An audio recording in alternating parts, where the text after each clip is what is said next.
Alright, so this is actually a gold Rhine here. Ooh, this is a tiny bit different than normal. So, yesterday, I saw this. I did not respond to it, but he posted on r/Overwatch University and said, "How do I deal with getting my shield melted as Rhine?" Perfectly legitimate question. Um, I mean, it's as simple as you think it is. He thinks that his shield is dying quicker than it should, and then his team is dying because of that. And he got some advice, um, some different things. And when I read through this, the only thing that stuck out to me was he got some really, really questionable advice. People that kind of just made Ryan seem useless, kind of made it seem like your shield is useless, which is so far from the truth. And it is so not accurate. And when I read this, I was sincerely worried that he was going to have real issues playing in this playstyle. I mean, the most upvoted post was saying, sometimes you will lose the shield war. Don't play the shield war if you're losing it. And I I guess I get it, but that is such a scary thing to say, because why are you on Ryan then? You should just be on a dive tank if you can't even play the shield war. So we don't need to look at this too much more. Things went probably exactly as you would expect. Hey, I'm the Ryan who posted earlier here. Link to the why does my shield get melted so fast? I took the feedback and I lost. It was kind of a disaster.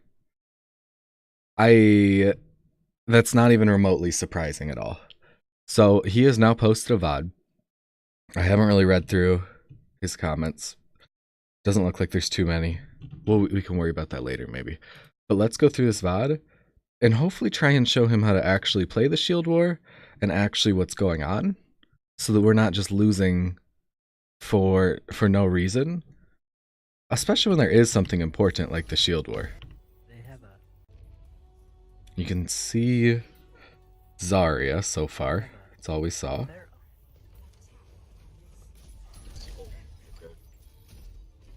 Okay, so seeing that and seeing the damage just got, my brain is jumping to, hey, Junk is probably about 50% to ult, so I need to make sure I'm shielding him hard, because Tyre can be hard to kill. And I need to make sure that I am learning or have learned how to fire strike Tyres, because it's probably the easiest way in the game to kill them. And why did we just take this here? Why did we just take this damage? That's a lot of ult charge we just gave. And this corner is a very legitimate time to be shielding.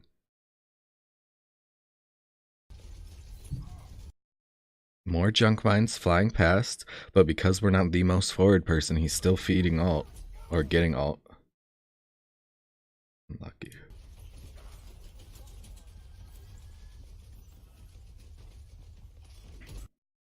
Still feeding ult.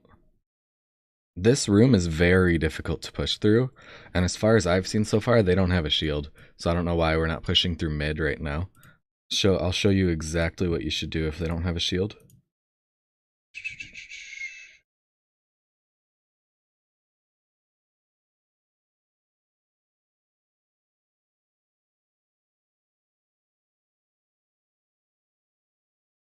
Okay. So if they don't have a shield, or any main tank, if they don't have anything that can take space, which they don't, then they want really long sightlines on you, or they want really close quarters. And some people get confused because those are kind of opposites. But so here's what they want. They want you to come here where they can spam you down the hallway. They want you to take that way to point. They want you to go inside of here so that they can spam you inside of there. They want you to rotate through here so they can spam you inside of there. So you don't take any of those baits. Instead, you have very legitimate paths where really you have two choices. I would wait until I got to this corner. Okay? I would make sure my team was ready, and then I could shield them all the way as long as we're moving fast enough to this building. From there, you have a couple great choices. Your enemy can push into you to do damage to you, and you should kill them. Or at least it'll be a legitimate fight where no one's at a huge advantage or disadvantage. And then, if they don't push into you, you can either take this path right to point, which takes away a lot of what they want if you can apply point pressure, because that means they have to get close to you then, which they really don't want to do with an all DPS comp.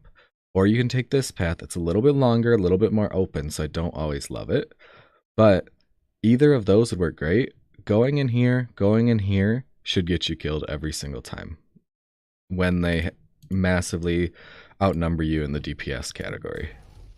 But like the fact that your shield is still at like 2,000 and you guys haven't pushed at all, and now your team is pushing without you because you're off on some weird flank, is straight throwing.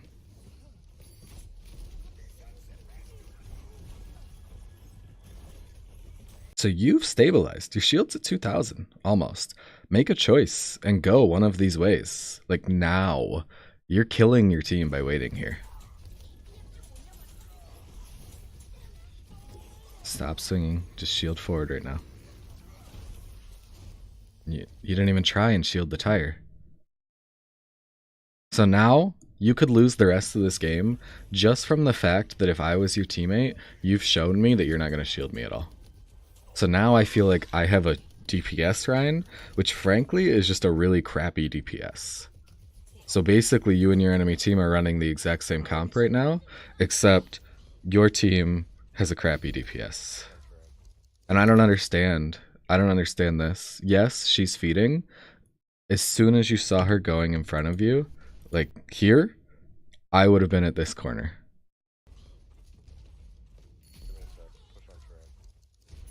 It's not 100% your fault there because she did 100% feed, but there was stuff you could have done to avoid that. Like even now, you know your teammates want to feed, so stand at that corner.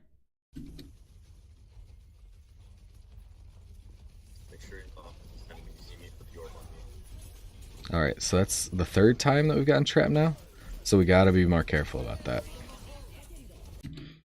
This is a big mistake. This is a really big mistake. You were nanoed way too early. You're not close enough to do anything. They are spamming your team behind. If you stop shielding, every single person behind you is going to die.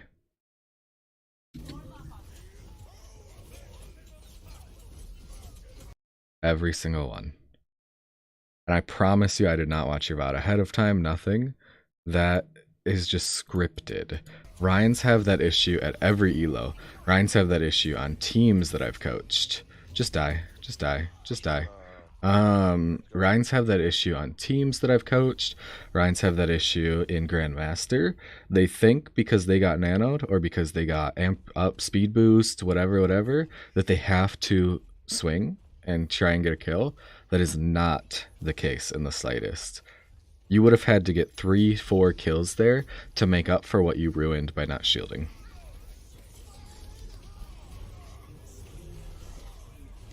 Again, we didn't even try and shield the tire when it was right behind us because we're just swinging, which goes right back to what I was saying about being like a crappy DPS. I don't know why we pushed in here. That was kind of a hard feed. Alright, let's try this again. My ultimate is ready.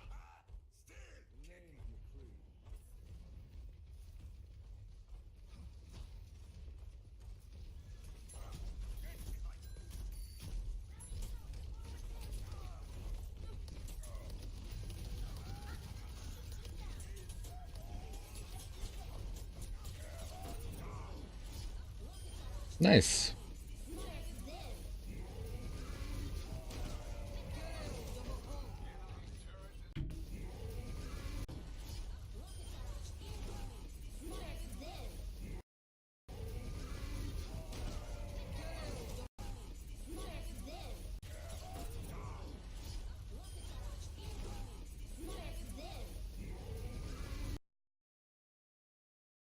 I mean, honestly, your enemy team weirdly played it kind of well. The best thing that you probably could have done would have just been shielding this corner instead. You still shield the bomb, but then you couldn't have really gotten onto the grav anyway, which was your goal. But maybe you guys could have won because you guys did get a pick during a shatter and barrage. I don't know. That's very iffy. If you were playing with a very good healer, like say you had two stacked, and you could trust that healer to heal you, then yes, you should have played around that corner because they could get you back to full health and you guys could have a very legitimate chance of fighting that still. But overall, right there, you guys honestly got out ulted. Both teams had a lot of ults and they used theirs better.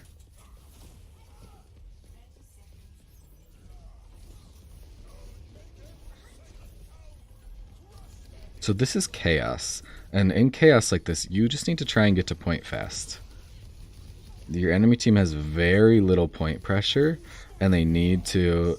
Like, why are we trying to swing on him? Your enemy team has very little point pressure, and so forcing them onto point is generally what's going to make them lose.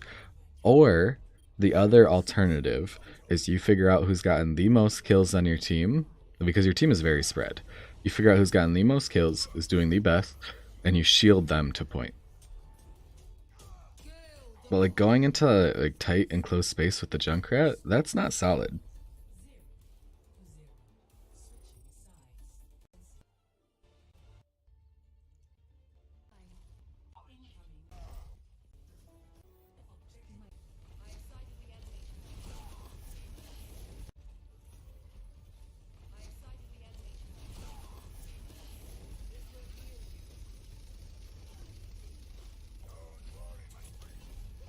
What are you doing? Okay, so here, so we didn't shield it all up here. So the enemy team was shielding, so they got their poke phase where they're doing damage building ults.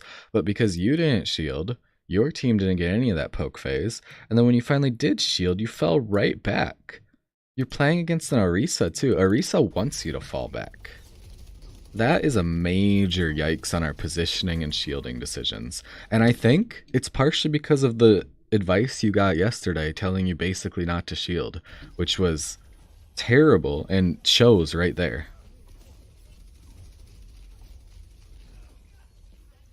You gotta make a decision. You need to shield one of the sides so that your DPS can do something and your Zen can do something. If you're not shielding one of those sides, you're actually throwing for your team.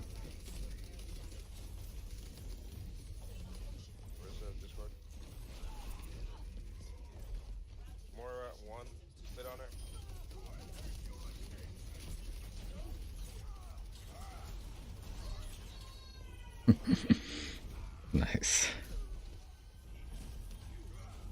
Your team actually just got spammed out by junk most of this game though, and that's 100% on you.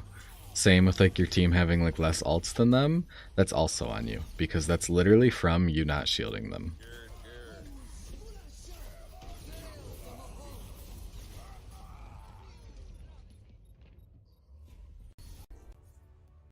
Super unfortunate.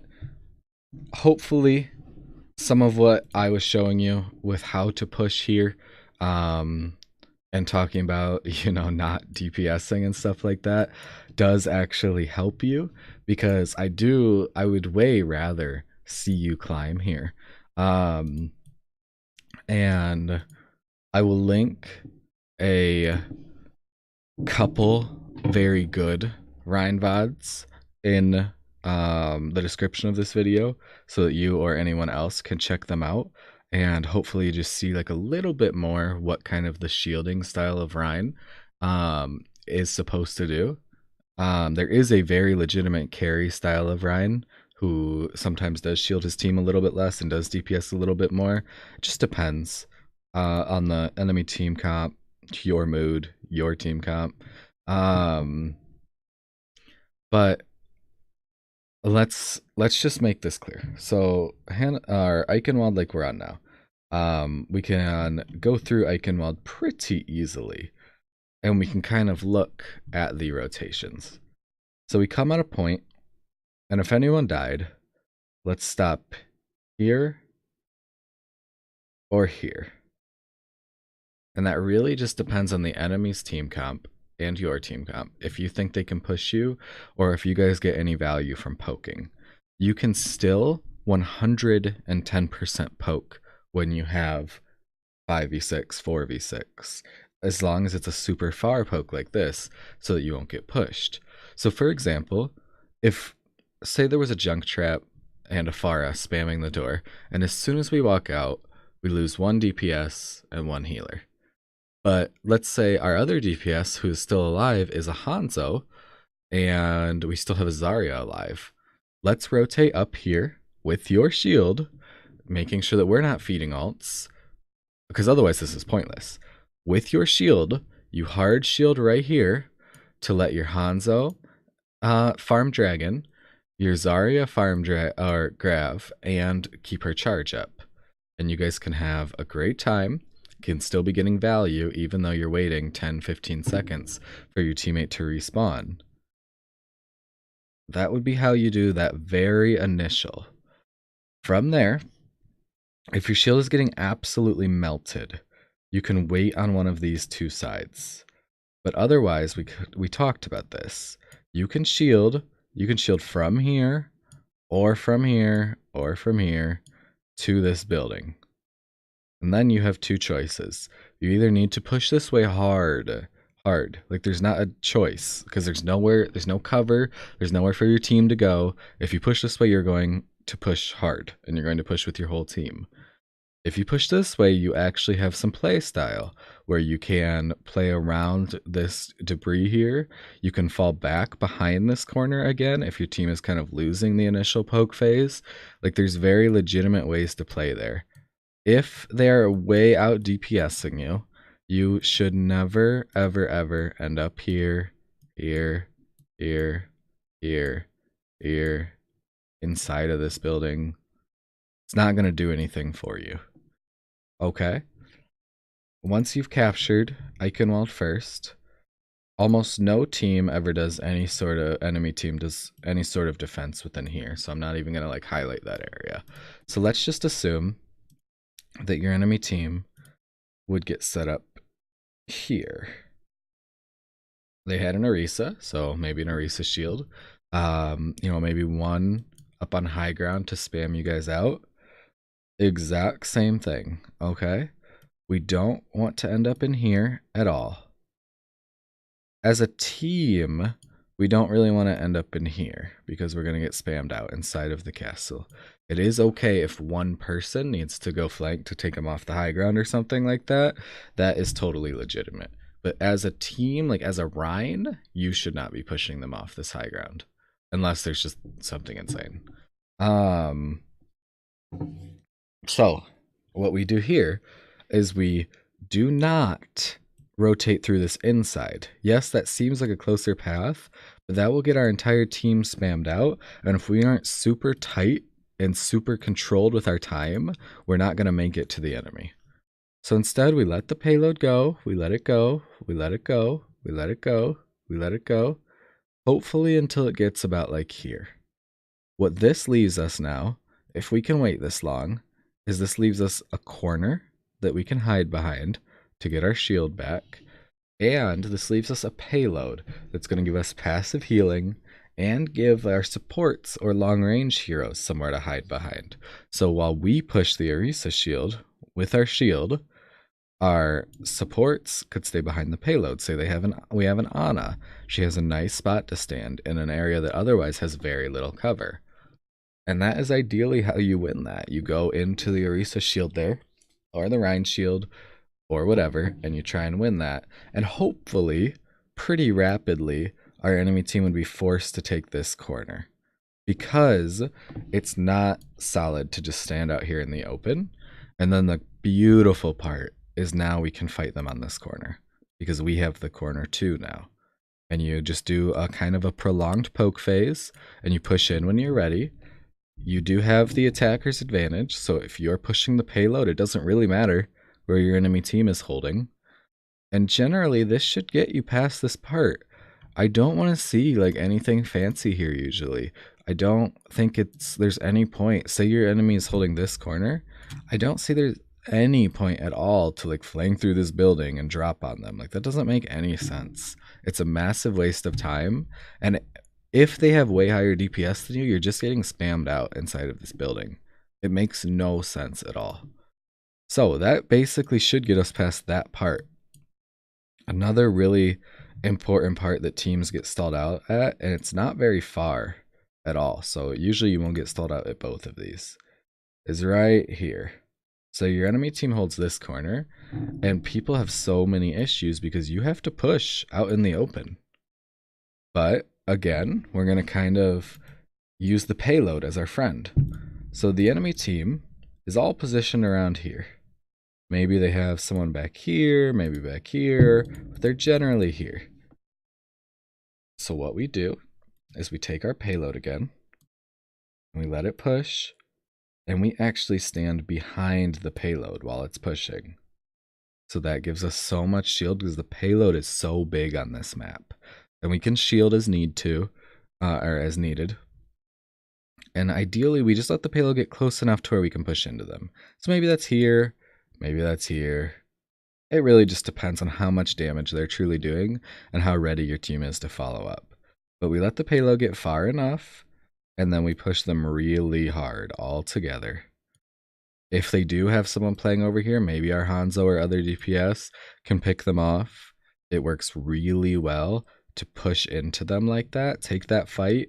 This is a great place to use ults because you don't really want to get stalled here usually, and should be no real issues. But again, what's common is that you see people kind of getting stalled here, using their shield too long because they're not behind the payload, not using their shield at all because they think it's going to get melted, so they kind of just get spammed out by the enemy while they're just waiting.